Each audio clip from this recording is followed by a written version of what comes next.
we're joined by Ms. Ginger Chapman, the Washington-based lawyer and political analyst, and Mr. Peter Roff, the contributing editor at Newsweek. Together, they will help us unpack the violent protests, Trump's weakening popularity, and the broader implications for America's political future. Welcome to Think Tank. I'll start off with Mr. Roff. First off, how do experts characterize the killing of Charlie Kirk in the context of the recent surge in U.S. political violence? It's good to be with you, but I have to challenge your premise. There hasn't been a surge in political violence. Political violence has always been part of the American system, not a big part, and certainly it's much less important, much less prominent than one would suspect in a nation of 300 million people, where there are more guns per capita than any other nation on earth. But there's always been political violence. It waxes. Now there are demonstrations against Trump paid for by left-wing billionaires, and it's easy to get people out if you pay them. There were demonstrations against Bush. There were demonstrations against Reagan. There were demonstrations against Nixon. When in my 20s, I marched. I marched for Reagan values, and I marched for Reagan issues. But public protest, public dissent is part of the American system. And I don't think that it's ever quite been as strong, frankly. The idea that we are having such a vigorous debate and that so many people have a voice now is incredible.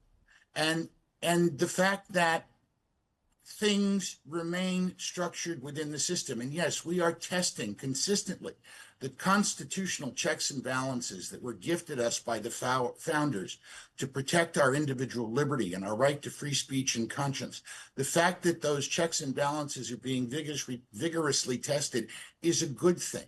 The problem we have now, and it's a specific problem, is that there is a fringe element, or there was a fringe element in one of the political parties that now runs that political party, where the dominant ethos is they're not for the protection of free speech, they're for the protection of their speech. Mm-hmm. And what happened in Utah yesterday is, I think, an extreme example of that view in practice. But the suppression of speech on college campuses goes on every day, and that's the kind of thing that Charlie Kirk devoted much of his adult life to challenging. Mm-hmm. Ms. Chapman, what's your take on the normalization of the political violence that is, as Mr. Roff mentioned, part and parcel of the U.S. political life? I mean, we're talking now about Charlie Kirk, but we've seen the assassination attempt on Donald Trump earlier, Reagan, John F. Kennedy, Robert Kennedy, all the way back to Lincoln.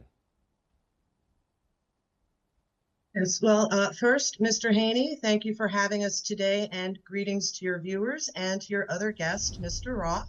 And I respectfully disagree with Mr. Roff. We are entering a new period of political violence, civil terrorism, and civil unrest.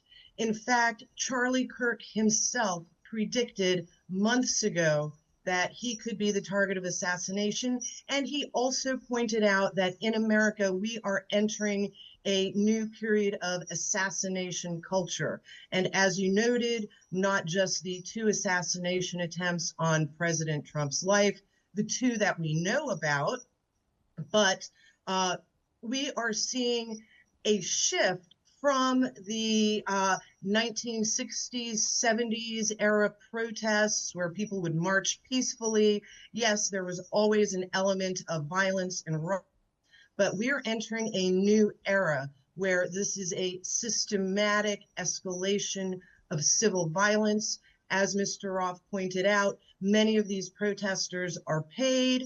However, many of them are driven by extreme radical ideology. These are the groups like Antifa, which we see on the West Coast of the United States.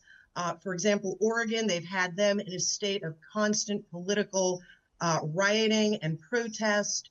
We see whenever there are Republicans in power, the Democrats escalate the violence as a way to create chaos and disorder to undermine any Republican leadership And we're at the point where ideology has ideology now trumps loyalty to America, and the assassination of Charlie Kirk is just one more indication that America is entering a period of profound violence, which the last time we saw anything like this predated the Civil War, where President Abraham Lincoln suspended posse comitatus. We had military in the streets.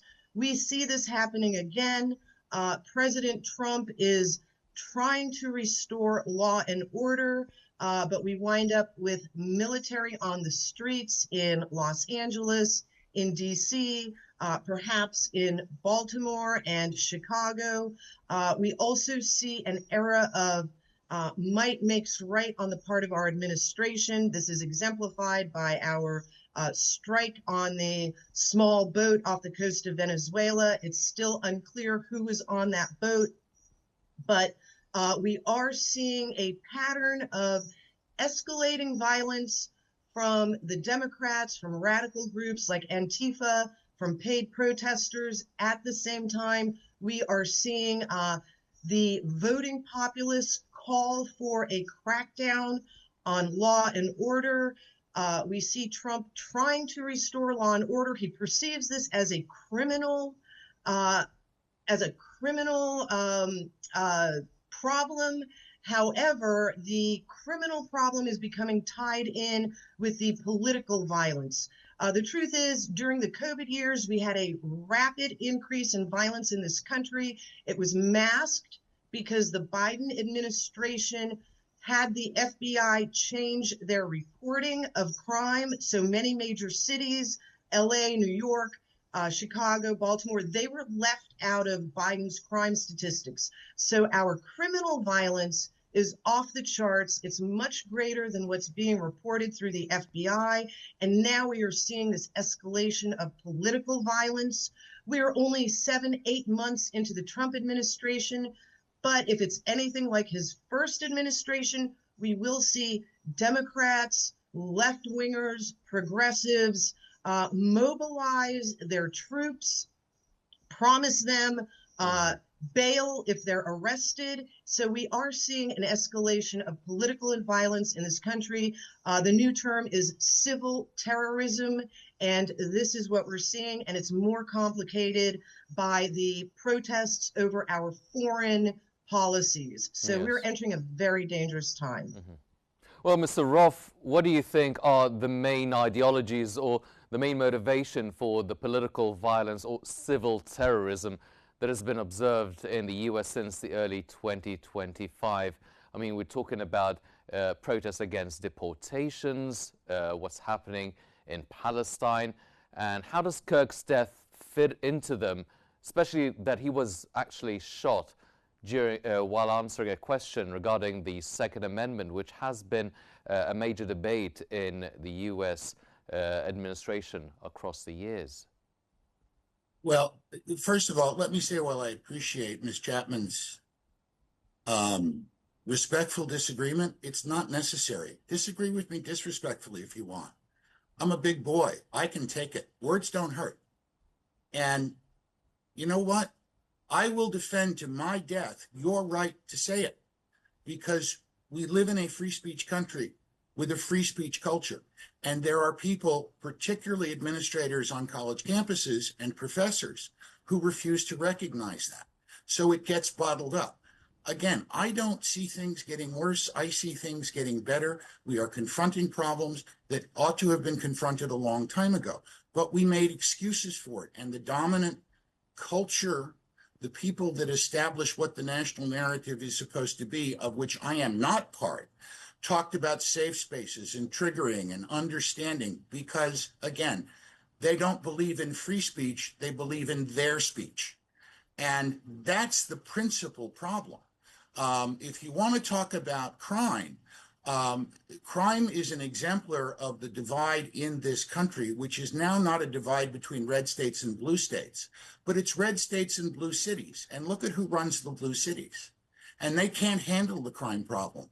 They won't prosecute criminals. district attorneys like the one in Manhattan, Alvin Bragg, who spent all of his time going after Donald Trump and none of his time going after muggers and rapists and murderers and drug dealers.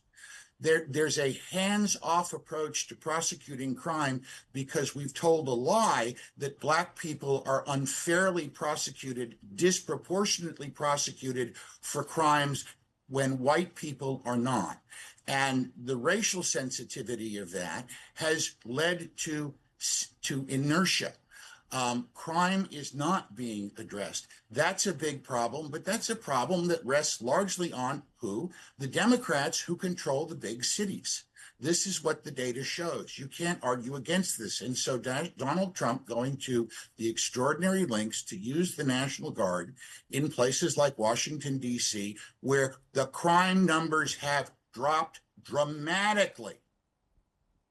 Now, I'm not in favor of this as a long-term solution, but the crime numbers have dropped dramatically. And what people like former New York City Police Commissioner Bill Bratton and Mayor Rudy Giuliani proved in the 1990s is if you arrest the criminals for small crimes, the big crimes stop. Why? Because the people who commit the small crimes also commit the big crimes. And we've stopped arresting people for the small crimes. And we throw our hands up. In Chicago, every weekend, they have the equivalent of a mass shooting, 30 people dead.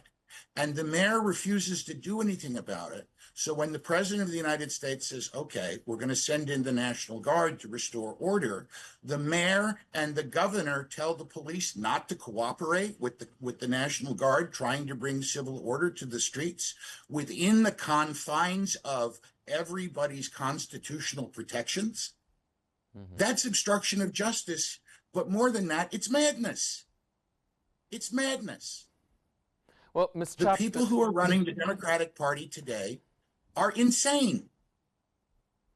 Well, Ms. Chapman, that's what's leading yes, to the criminal explosion. Well, Mr. Roff, I understand that, and Ms. Chapman has a different point of view, and that is also reflected in the reaction to Kirk's death in Congress. How does that reflect on the wider political divisions then?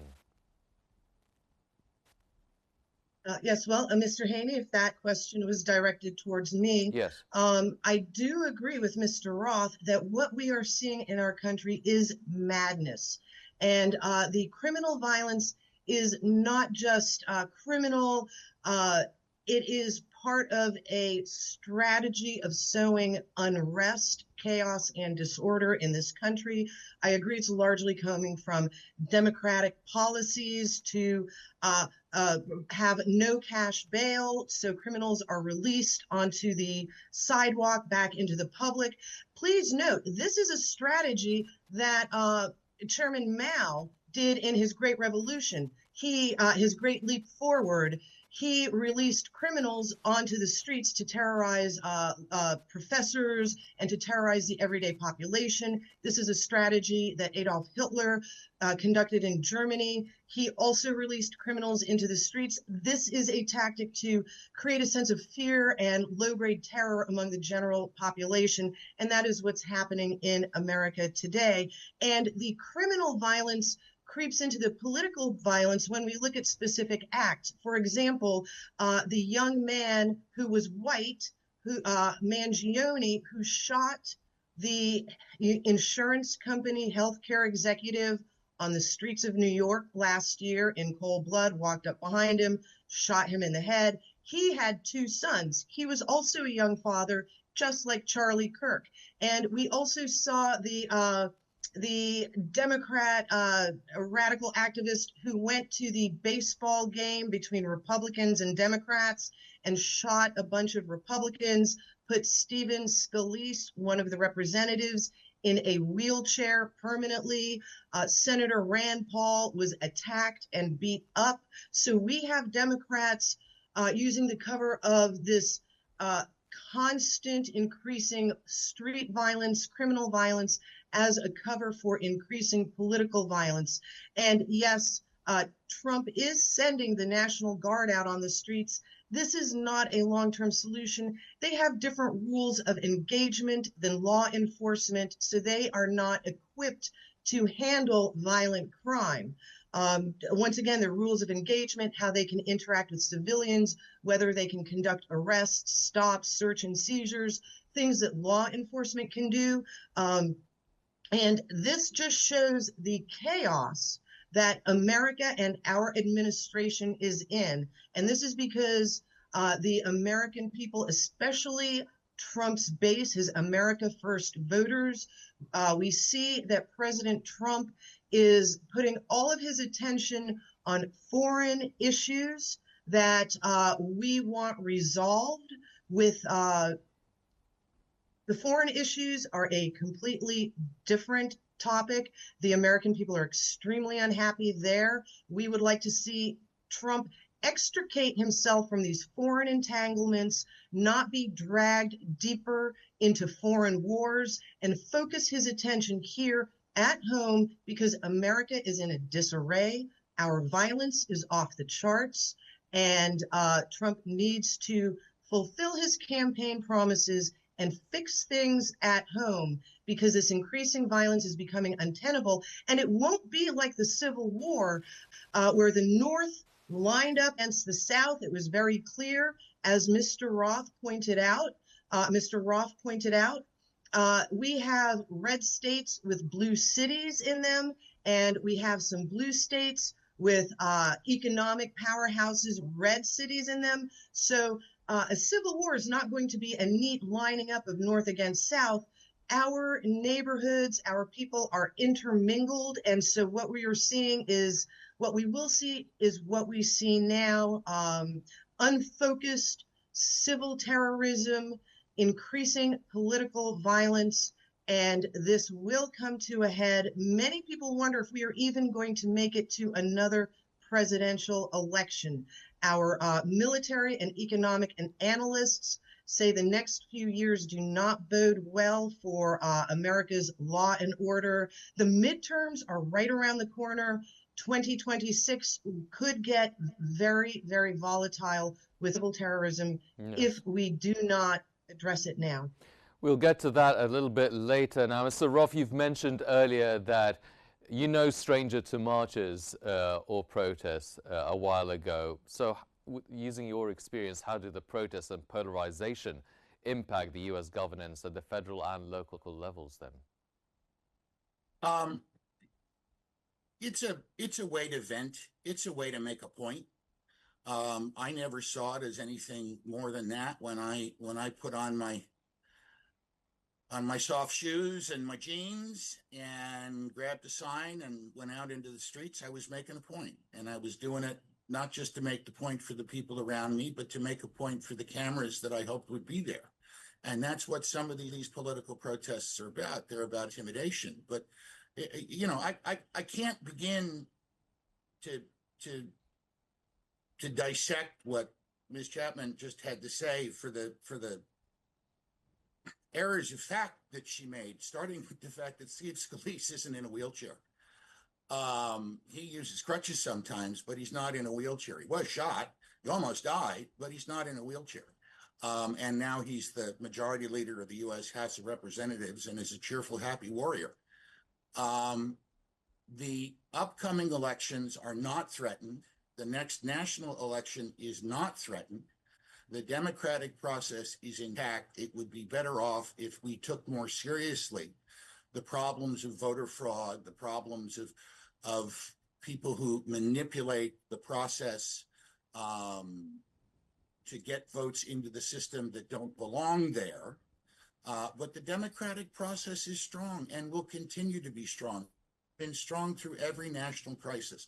We never missed a national election because of a national emergency. We had elections during World War I. We had elections during World War II. We had an election in 1864 in the middle of the Civil War. Lincoln, as most everybody knows, won.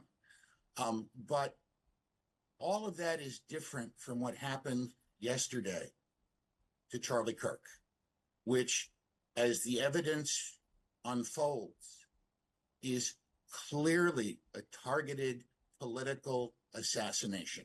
Mm-hmm. And there are people who believe that's okay, and there are people who believe it's not okay. And you know what? The preponderance of the people who seem to believe it's okay and who have carried these things out all line up on the left. Lee Harvey Oswald was a communist who thought he'd be welcomed as a hero in Cuba for killing John Kennedy. The two people that tried to assassinate Gerald Ford were both of the left. John Hinckley was trying to impress Jodie Foster and was a seriously sociologically ill person. But the guy who shot up the baseball field and almost killed Congressman Scalise was a Bernie Sanders supporter from who had traveled to Washington for this specific purpose. The motivations of the guy who shot at Donald Trump and hit him in Butler, Pennsylvania have been obscured and uninvestigated, but the guy who was set up to shoot at him at the golf course in Florida, his motivation is a lot more clear.